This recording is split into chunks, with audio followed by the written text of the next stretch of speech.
This film contains triggering and sensitive material with mentions of violence, homicide, sexual assault, and crimes against women. Viewer discretion is advised. If you find yourself feeling triggered or in need of immediate emotional support or crisis intervention, please reach out to any of the resources listed below.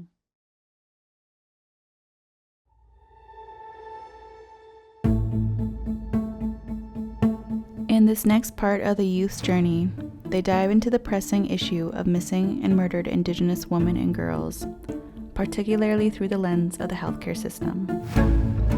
We deserve the best care of health like anybody else, and we still can't receive it.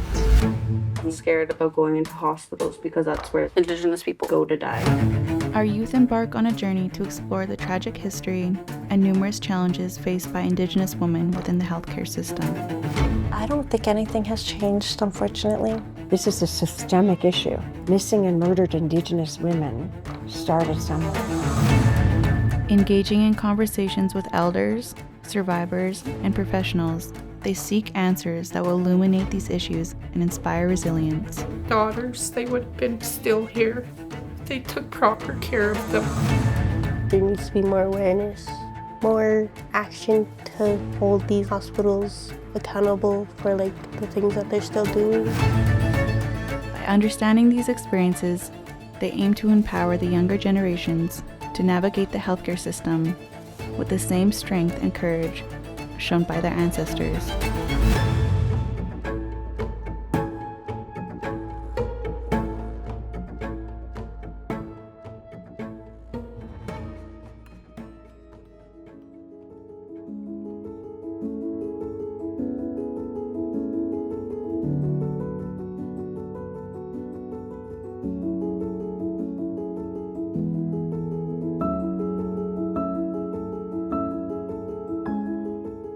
The healthcare system has always harmfully impacted our women. So we have to think back to the turn of the century. We have the suffragettes in Canada advocating for women's rights, but that did not include Indigenous women. We have the healthcare system set up by Tommy Douglas, who is also a eugenicist. So we're going to have racism steeped very heavily into that. And so when we think about eugenics, that includes the sterilization of anybody that was not deemed valuable to white, Christian, settler values. That is us. That is the beginning of the healthcare system, and that is still very much in existence.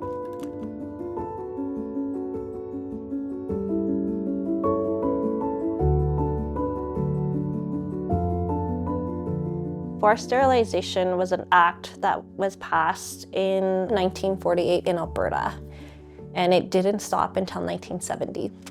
If an Indigenous woman went into labor, they would basically do tubal ligation. They would sever their tubes so they can no longer have kids. And a lot of the times, most of these people didn't know that happened. This is at the same time we have residential schools happening. Children are being sexually abused. Young teenage girls are becoming pregnant. And so now we want them to not have the babies. So that was one form in which it was practiced. If they sought out medical advice about what was happening, they would then find out that their tubes were tied and they were not able to have children anymore. And it's still, by technicalities, still happening. The last known case that I know of, unfortunately, happened in Yellowknife, Northwest Territories in 2019. A doctor in Yellowknife provided tubal ligation without her consent and without her knowledge when she had a C-section. And it wasn't until she was trying to have another baby that she found out she had tubal ligation done to her. Even when we're trying to protect ourselves, there are always greater power structures in people, that opinions about our existence that hold greater force.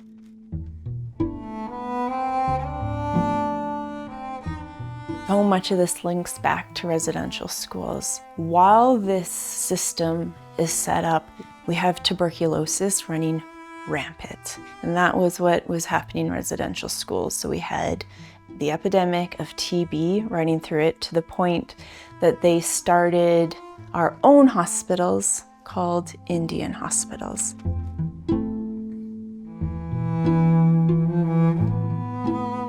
They didn't want us going into mainstream hospitals and causing a TB epidemic. The nurses and doctors caring for us in these places at this time, very racist-led. Do they really care if we die? No, because eugenics is popular. Us dying out is like an act of evolution and to prove that we are a lesser race. And so they set us up into these systems to kill us off to prove a point. There was 29 segregated Indian hospitals in Canada, and actually 7 of them were in Alberta. And these hospitals were understaffed, not clean, did a lot of experimentation on Indigenous people and children. Even children sometimes passed away and families didn't know. And so a lot of our unmarked graves as well are from Indian hospitals. It was another place where they did force sterilization on Indigenous women. They purposely malnourished Indigenous children. If you look at the dark side of the Canadian Food Guide, a biochemist named Lionel Pett, he did experimentation on malnourished Indigenous children in residential school. With any research, you have to have a contained group to be able to test on, right? So which one doesn't get enriched diet and then which one does. And ethically, you're not probably going to be able to find a control group that's like, yes, I will starve to do this. But the living conditions that were active in residential schools were perfect conditions. And so that is the basis of the Canadian Food Guide. That also had long-lasting effects on Indigenous people, even to this day. They have this notion of scarcity. I'm not going to be fed, so I need to eat everything now. And then they continue to overeat, and that's where obesity comes in, and then type 2 diabetes comes in. And that's also ingrained into our intergenerational trauma.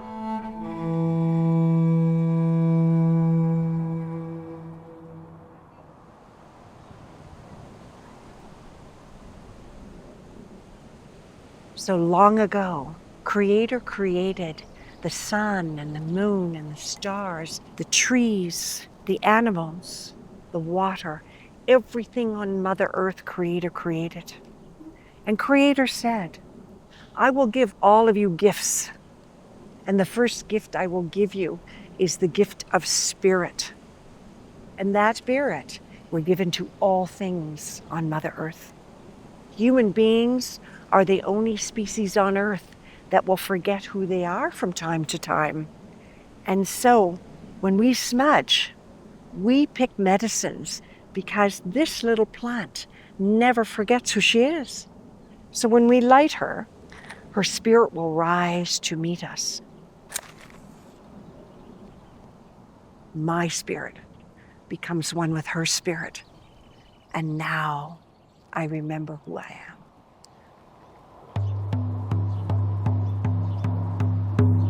Way-a, hey-a, way-a, way-a, hey-a. Way-a, hey-a, way-a, way-a, hey-a. Way-a, hey-a, way-a, way-a, hey-a. Way-a, hey-a, way-a, way-a, hey-a. Way-a, hey-a, way-a, way-a, hey-a. Way-a, hey-a, way-a, way-a, hey-a. Way-a, hey-a, way-a. I'm not seeing a lot of changes within the healthcare system for women. Our Indigenous women are not getting the care and the systems that they want. To our Indigenous communities, we see the healthcare system as a place that isn't very helpful to us.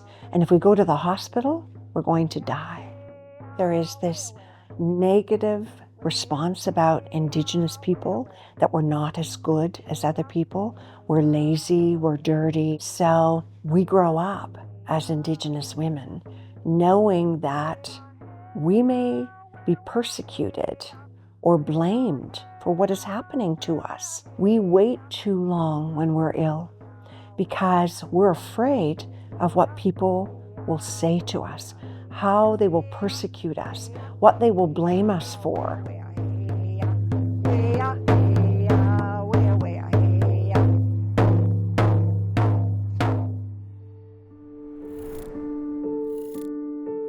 Indigenous women now face basically the same things that happened 10 years ago, 30 years ago, 20 years ago, 50 years ago.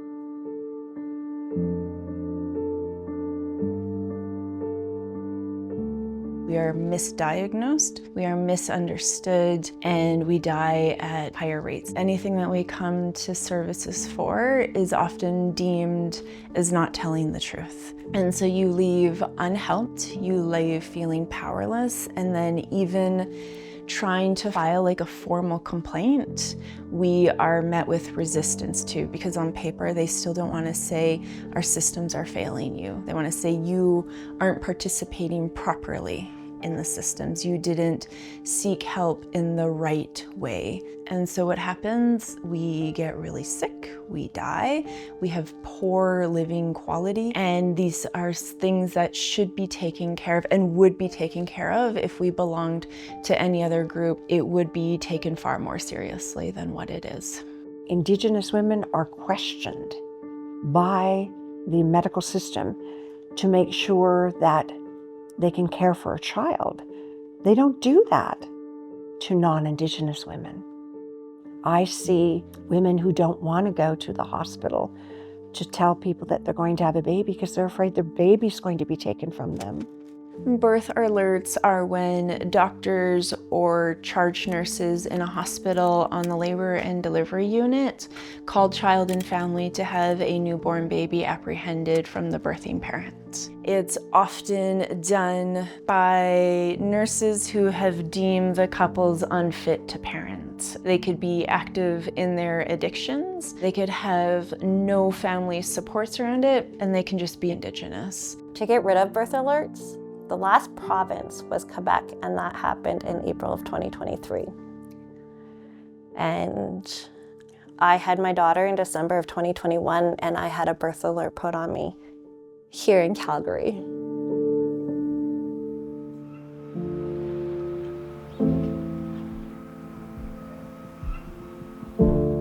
In my medical file was knowledge of one of my children passing at the age of 7. That was due to a fluke accident at a beach, and he ended up drowning. When I had my daughter in 2021, I had an administration staff burst into my room 4 hours after she was born, turned on the light, opened the curtains, and was like, "You have a $3,000 bill that you need to pay right now, and you need to leave the hospital." Because there's not certain parts in the healthcare system that care can be provided in the north. Between the Northwest Territories and Alberta, there is an agreement. If we have care in Alberta, it automatically gets billed to the Northwest Territories government. I knew that knowledge because I worked in the healthcare system. I had a very good understanding how everything worked. So I was able to turn around and be like, no, I, one, have the right to be in this hospital room for 24 hours. If you need me to pay a bill, then you can send it to the Northwest Territories, and if it's not paid, they will send me a bill.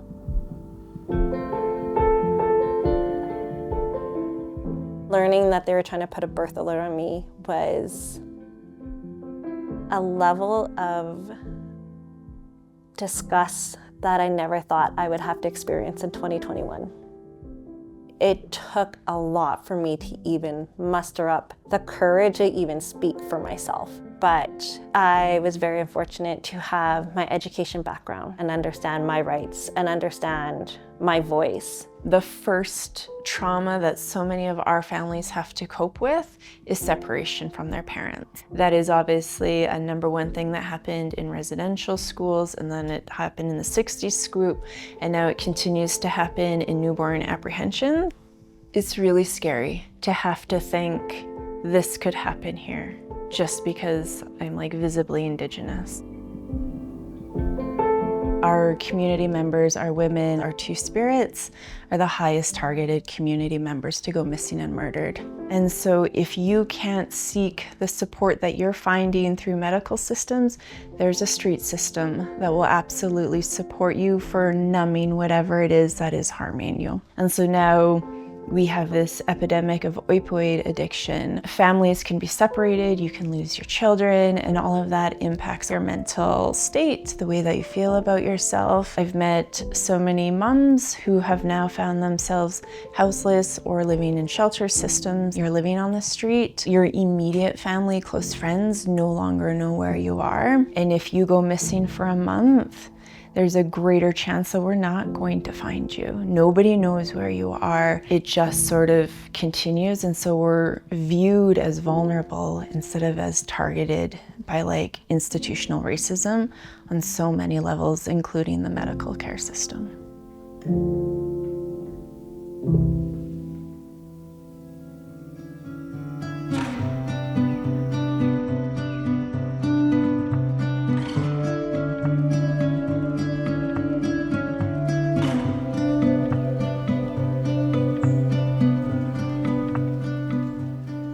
So I find kinnikinnick is one of those medicines that everybody will have a different story and a teaching with, because it's quite widespread.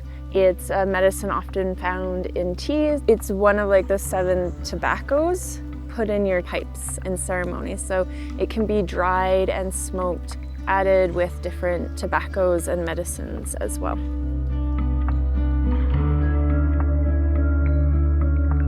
Foraging is akin to medicine harvesting in that we are living in reciprocity with all of our plant and animal kin. And so as we try and get food, berries, we are at the gift of what it's going to give to us. We don't get to dictate what the land is going to give us. And so the gift of gratitude before we go and forage or we harvest to say thank you. And the plants who saw you know that we didn't come to consume without giving back, and they'll show up next year for us too. Sustaining our lives like this has been a millennia. And we have listened to these plantkins and they have shared with us what are the best ways to exist. Like the gift to be out here, we say thank you, and we live in this like beautiful existence with all of our kinship, and we are so full of gratitude to be able to practice these ways still.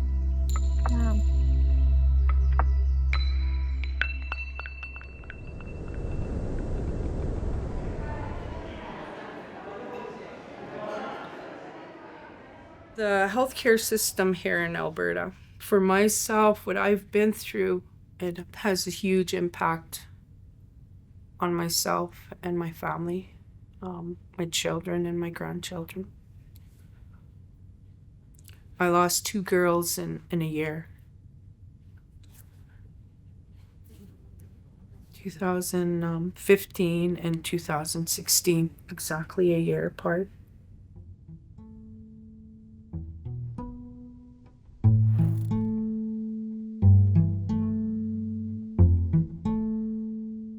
Allison needed help. She was a mother at a very young age, and a lot of this postpartum depression hit her hard. So as a mother,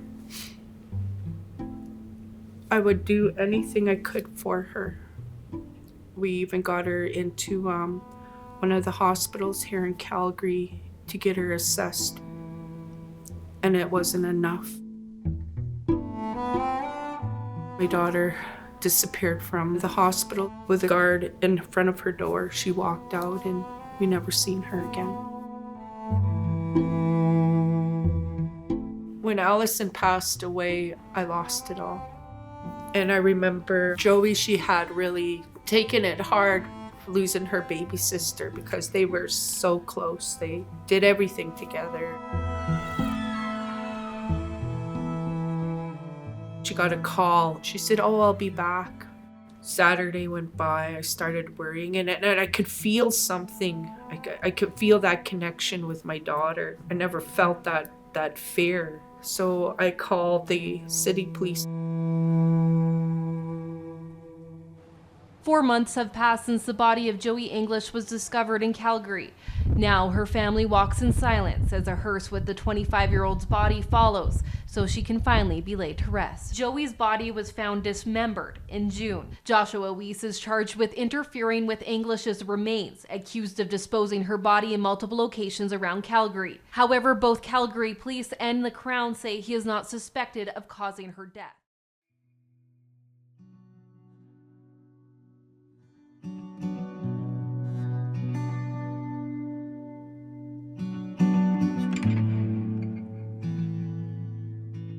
This guy cut her hair off, and he cut her up, and he scattered her all over, bringing her body to landfills.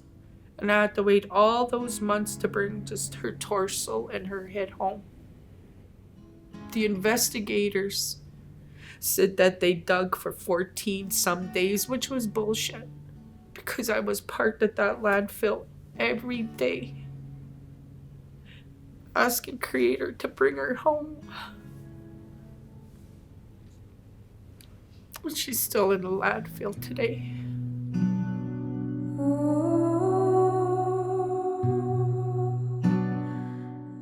I went to any length for Joey and Allison. It's 9 and 8 years for them this year. And it just seems like yesterday that I was fighting the system, the healthcare. For my daughters, there was no treatment. There was no proper assessments. We were less than. We were less than to the next person because of the color of our skin. And that's where I lost one of my daughters.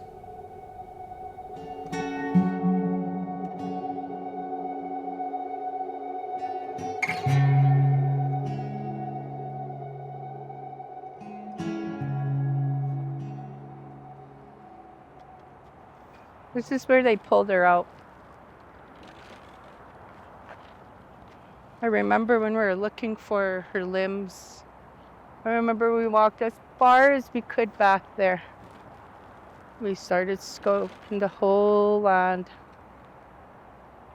So now when I walk this way, I think of my daughter a lot. So this is where a lot of times when I need to get away and feel connected, I sneak here. I cry silently. I think of how many more women are going to get murdered, how many perpetrators are going to get slapped on the wrist, that it's okay to decapitate a body and throw her away like garbage. So this place has a lot of meaning to our people, especially to our Blackfoot people, that we're not garbage. We are human beings. It's 8 years, coming on 9 years. You see all the fresh growth of the berries. I think of Joey, think of Allison. I'm hoping that, our stories will help other stories out there. Other families, other generations, other walks of life.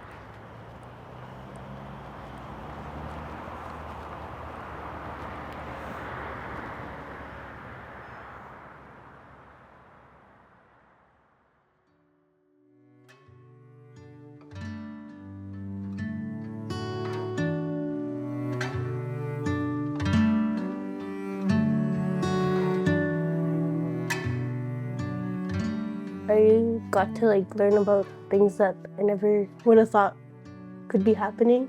It just made me more scared and mad for myself, or if one of my loved ones need health care. There's so much that could happen. I lost my dad in a hospital, and I blamed the hospital. And the same thing happened with my brother because we were brown. I've experienced that and scared about it too, especially in my own reserve, my community. What I've learned is that it's still happening quite recently, still today, and that there hasn't been a lot of change. There's still systemic racism happening to Indigenous people in these medical facilities where it's supposed to benefit everyone, but ultimately it still goes against us.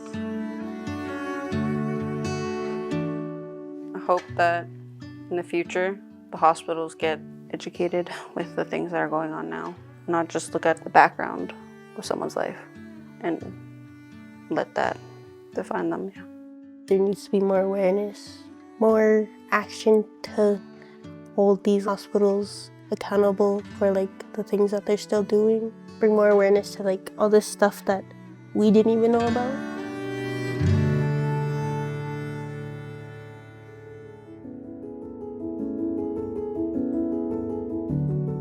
When I think about the pathways we can take moving forward, putting the care back into our hands takes the accountability back into our community members to take care of us as well.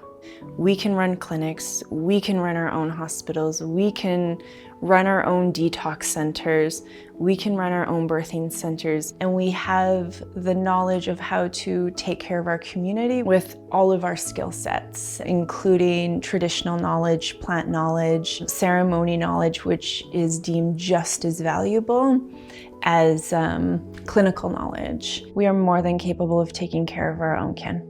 What more we can do is that we need to have that unity together as one, and that we're not any better or any less, but we are equal. Yes, we need that healthcare system in our communities and off communities. It's trauma when one individual has only lived reserve life and they get off the reserve and they don't know nothing out there. So we do need a healthcare system where it's going to work for all our people. If we had more Indigenous doctors, more Indigenous midwives, more Indigenous birth workers, more Indigenous nurses, it would make a system safer for people to want to be in those spaces where historically they were never safe for us and they never helped us. A lot of people don't understand the language we are using in a clinical system. It doesn't make sense to us. So what we advise the healthcare system as Indigenous elders is you need to advise people that are coming into your environment to bring someone with them that they trust. Because the person that is fearful of who you are in that environment and of what is happening to them will not remember anything you are telling them. Have them bring someone with them so that they can hear what you're saying and be able to take care of their parent or their grandmother or their child. We need that. And we will start to see a huge change when we start to use Indigenous supports within every aspect of healthcare. You know, I know there's things that are slowly happening, like in certain hospitals, you are able to smudge, you are able to provide your patient or client with traditional aspects to their care. But not all hospitals or clinics are allowing that just yet. If an Indigenous mother wants to bring in some piece of ceremony for them, let them do that. Let them stay connected to their culture and their tradition so they can have a better understanding of their own care.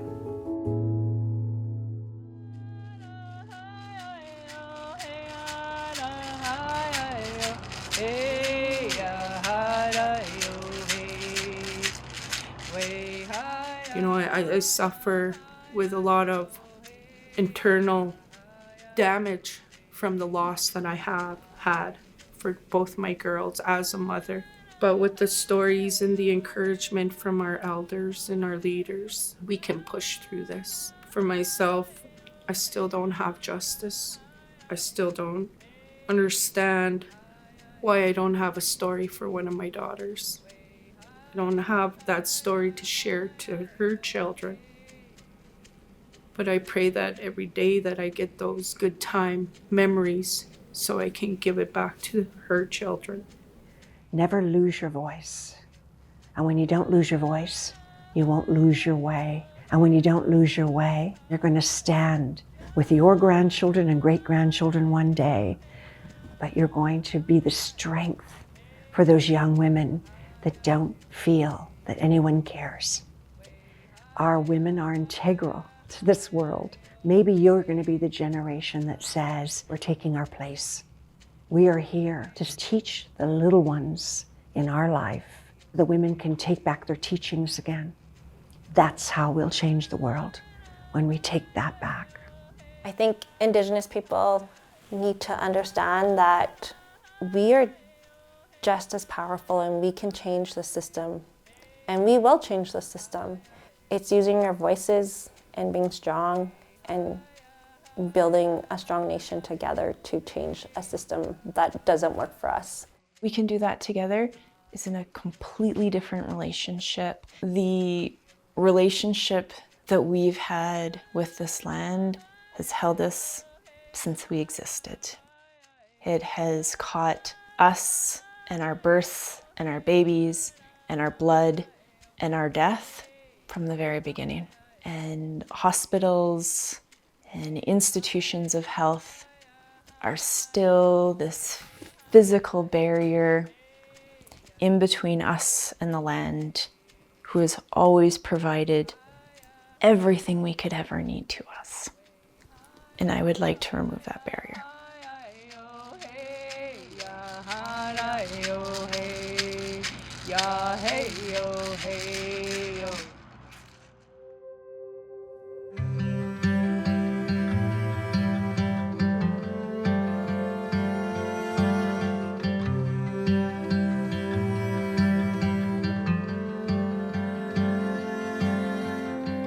The journey for Indigenous women within the healthcare system has been a challenging one, marked by historical injustices and ongoing barriers that result in their vulnerability to becoming missing and murdered Indigenous women and girls.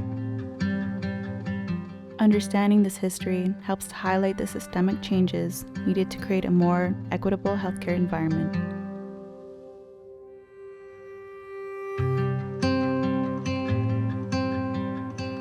Many issues still exist in the healthcare system today, and Indigenous women are still mistreated.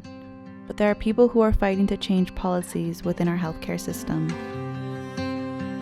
Because of those advocacies, Alberta Health Services has developed the Patient Access to Indigenous Spiritual Ceremony policy to ensure all patients have consistent support to hold ceremony, no matter where in the province they are receiving care. This includes being able to hold ceremony and smudge without being mistreated in the healthcare system. Acknowledging this past and advocating for systemic changes are crucial steps towards ensuring that Indigenous women receive the safe and equitable healthcare they deserve.